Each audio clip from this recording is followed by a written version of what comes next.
And they don't see the level of your bank account. They just know you intimately. They know that this is not how you feel.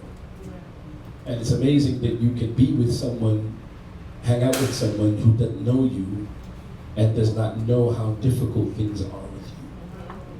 But I'm in transition. I'm in transit. Transition is difficult.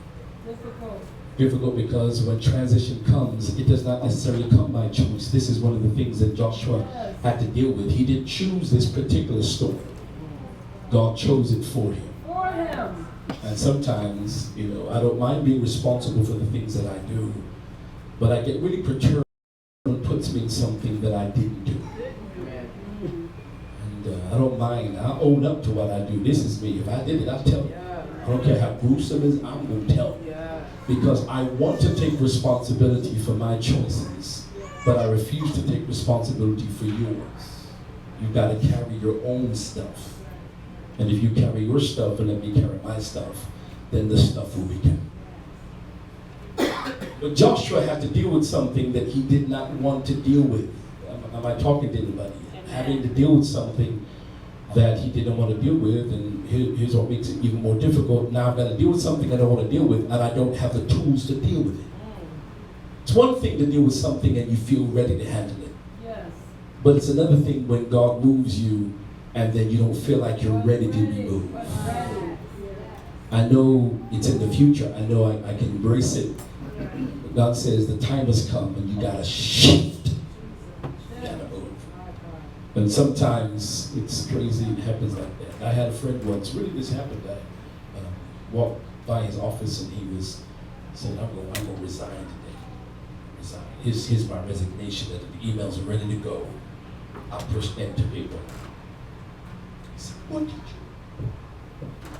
I wasn't going to send it today. I said, sir, I just helped you out. Because sometimes you spend so much time talking about what could be. Yes. Go ahead and do it, see what happens. Because sometimes we hold on to things that God's trying to get us to move on from. Yes. And you need someone to come and, come on, put your hand on somebody's shoulder, give them a nudge and tell them, I just pushed you into your future.